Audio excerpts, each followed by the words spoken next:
microphone or change anything? All right, tell me when. Okay, we're live. All right, well, this is fantastic because I didn't do a really good job in my technical setup. I lost a co-host today. Hey, but Josh is with us in spirit. It's Still my here. bad. No, you're good. No worries. All right, welcome to the morning grind. I'm so glad to be here this morning. We're going to get into the show, and we're going to talk this morning a little bit about a present moment practice, and we're going to talk about a present moment practice as it relates to making progress in times of adversity.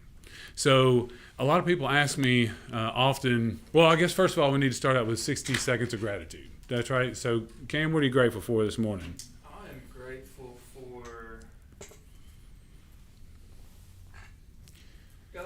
just keep it simple. Just good family and friends that are supportive. Okay. That's super important. Super important. Grateful for good family and friends. Noah, what are you thankful for this morning, or grateful for this morning? I am grateful for a Contract you turned in yesterday? yeah.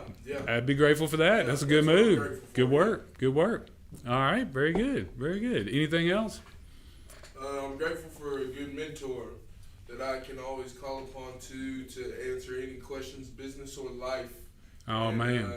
Tommy Davidson does a great job at walking me through that and answering my questions. That's important. That's important. So, grateful for a mentor who you can call about both business and life. Yeah. It's funny. I would contend that those two really are no different. So it's Really interesting. not, yeah. In our world, we find that that's the case, right? Yeah. It's like life is more like a circle. Yeah. Some people are like, well, why can't you leave the office alone? You're always working. Well, I'm always a part of a family. Sure. I always have kids. I always have, so just because you do these things in the physical clock at different times, it may be we're talking to somebody trying to help them at 8 o'clock at night, but 9 o'clock Tuesday morning, we may be doing something that doesn't revolve the public. And so it's kind of one of those things that just goes in a circle. And so to me, life and business always cross like that. Okay, Brittany, what are you grateful for this morning? Today is my niece's first birthday, so today I'm Oh. grateful for our little sissy. Oh, first birthday. Stephen Weathers had a grandbaby. I believe so. Isn't that correct? Yeah, you had one yesterday. Yes. Baby boy. Oh, man. That is so super exciting. Okay. So we're grateful for a lot of things, but then also we'll find ourselves in times of adversity, right? And so a present moment practice, it really becomes something of value when you're able to incorporate it into your daily life. That to me is the value, is being able to lean into a present moment practice during all times, good times, adverse times, all of those things. So this morning I want to touch base on adversity. So the first thing I would ask is, do you ever find yourself in times of adversity? You ever find yourself in times of adversity? Yeah, for sure. Yeah. Noah? Yeah. Yeah. every day. Yeah. So I guess the first question would be, when you find yourself in a time of adversity and you're thinking to yourself, man, I'm really just getting my butt handed to me right now, or I just can't buy a break, or whatever it may be. When you find yourself, is that the kind of conversation that you start to have? Because to recognize a time of adversity, you have to be having a conversation, something like that, right? You can't be in a situation where everything is coming to you easy and everything is breezing along and then think to yourself, oh, I'm in times of adversity, right? So when those conditions arise, that's when it's important to lean into your present moment practice. So here's a good example. Have you ever, so what's something that in your career is typically an adverse situation? If you have a customer that's unhappy or something along those lines, or you have a contract that doesn't get accepted, or something like that happens, so then you feel that that's adverse, or that's an adverse situation.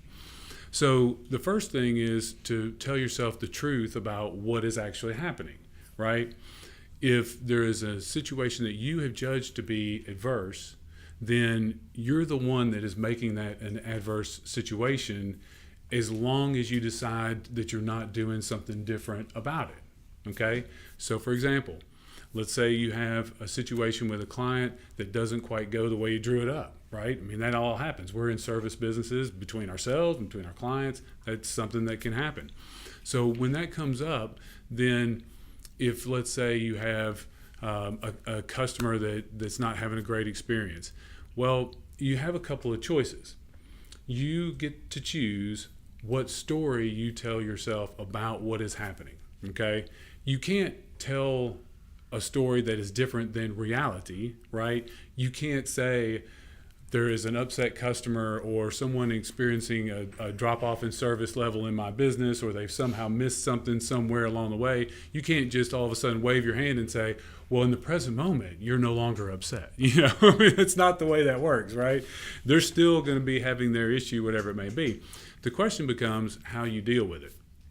So the first thing is to realize that when adverse things happen, or what we consider to be adverse things happen, they are not happening to you, the essence of you, the real you. They are happening to what is our human experience, okay? So if you have a contract offer that you put in and the contract doesn't get accepted, then that can be an adverse situation on one hand, but at the same time, it's also an opportunity to learn how to craft a better offer. It's an opportunity to figure out with your client what are some new strategies that we could try. In other words, the time that you would spend saying this is an adverse time and dwelling on that is every minute that you're doing that is a minute that you're not doing something different.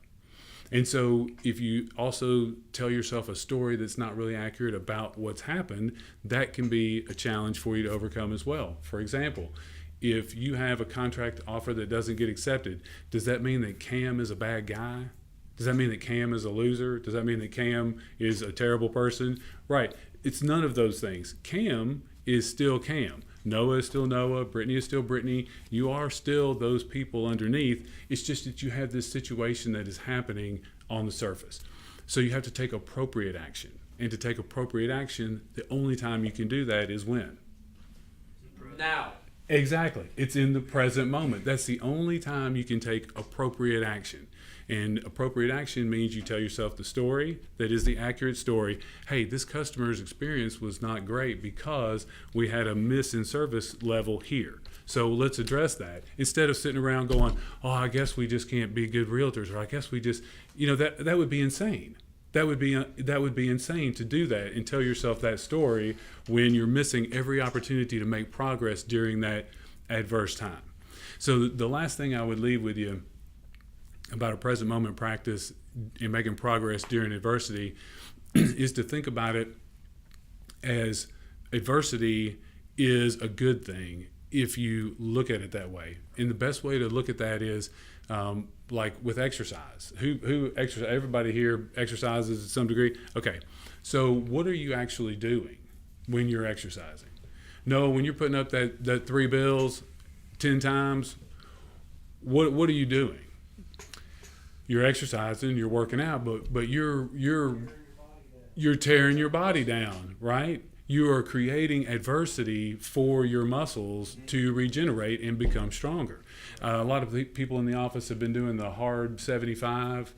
So my question to you would be, why would you be? Who's done the hard 75 here? Have y'all? Okay, so anybody that's done it or knows kind of what it is, why did you do that to yourself? Kind of goes along the lines of what you're saying. You beat yourself down to become a bigger, better version. Okay, so the hard 75 is you imposing adversity on yourself to grow to a better spot, right? Right. So if that's the case, then why would you ever shun what you consider to be adversity in every other area of your life? Yeah. The universe is not fair and benevolent. It's only me, the God of me, who can say what's adverse and what's not. Do you see how it's really just your judgment about it? Yeah. Because in the back of your mind, you weren't seeing hard 75 as adversity. You were seeing it as a self-imposed improvement, right? So the story you tell yourself is what's going to matter. So that's the point for today. Lean into the present moment practice, and remember, you can always make progress in adversity. Take us out, man. Good shit.